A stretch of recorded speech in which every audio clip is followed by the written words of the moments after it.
Shattered Vows. Recipe 35, 37 on Wattpad. Ethan. After the previous night's mess and crashing at Justin's, I steeled myself as I approached the house, expecting a confrontation.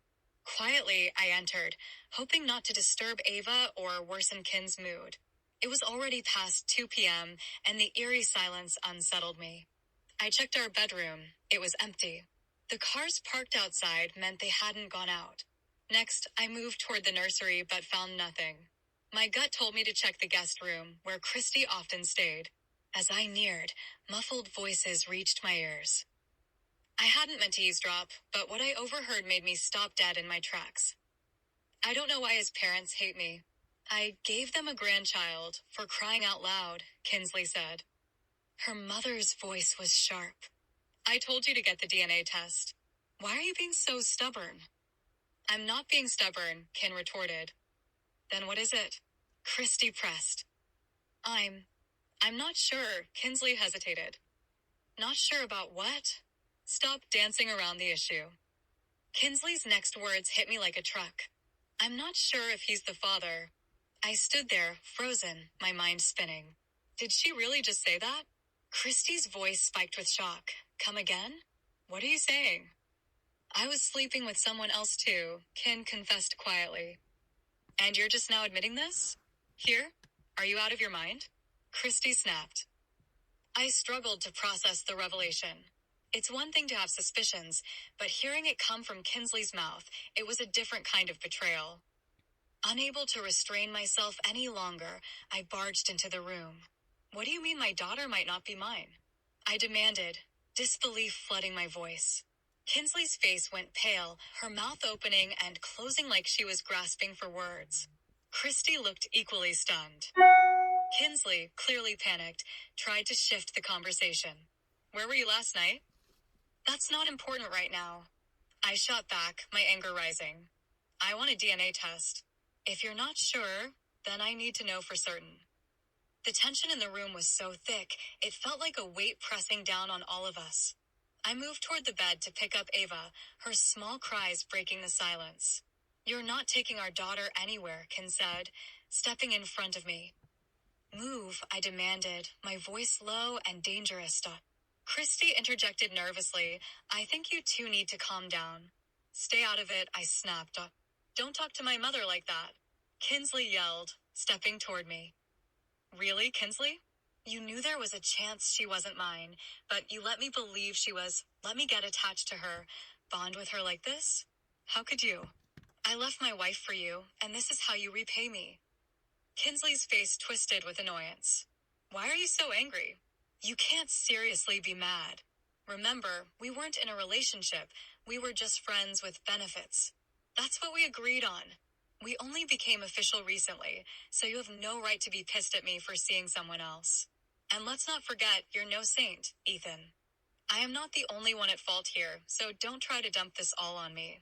And get one thing straight, you didn't leave Harper for me. She left you. Her words cut deep, sharper than anything I expected. The woman I thought I knew, the one I'd loved for so many years, felt like a stranger standing in front of me. My heart pounded as the weight of it all came crashing down, and Ava's cries filled the room, intensifying the suffocating tension. Kinsley picked Ava up, trying to calm her down. I couldn't stay there any longer. I turned and left, my legs feeling heavy as I made my way to the car. Once inside, I sat there, gripping the steering wheel, staring ahead, lost. I didn't know whether to laugh or cry. Were the guys right? Or is this some kind of sick joke? If Ava isn't mine, what will my parents think? My entire life feels like a twisted movie. I don't even know what's real anymore. Have I lost Harper forever? A surge of resentment welled up inside me. What have I done? I screamed, pounding my fist into the steering wheel, anguish ripping through me. Kinsley. This can't be happening right now, Mom. He just walked out. What if Ava's not his? Tears welled up in my eyes, frustration mixing with the overwhelming emotions I'd been desperately trying to suppress. I hate how hormonal I am, and I hate feeling this emotional. You should have told me sooner. Certainly not here, at home, Mom said sternly as she. took Ava from my arms and gently rocked her. We could have handled this quietly, maybe even paid someone to fix the issue if she wasn't his. But now that he knows, he's going to insist on his own doctor. She paused, her face hardening. The one silver lining is he won't go crying to his parents. They've been against you too from the start, and they'd love nothing more than to say, "We told you so." But you need to stop crying and listen to me. Men are simple creatures. Let him cool off. He'll come back. But you need to pull yourself together. I nodded, swallowing hard, trying to hold back more tears as she continued. What's done is done. There's no point crying over spilled milk. But you can clean it up. Focus on his needs. Make him feel good. Do you understand? Yes, I whispered. Good.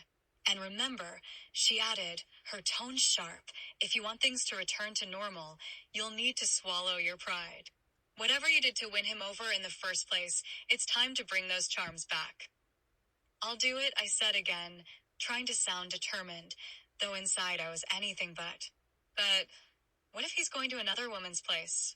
I asked, my voice trembling. Get that thought out of your head, she snapped. Men cheat. Your worthless father did, your ex did, and Ethan did with you. But your goal now is to hold on tight, especially given our current financial situation. I sighed, feeling the weight of her words. Why can't things just work out for us?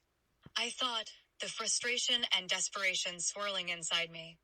I hadn't gone through all this just to end up with nothing.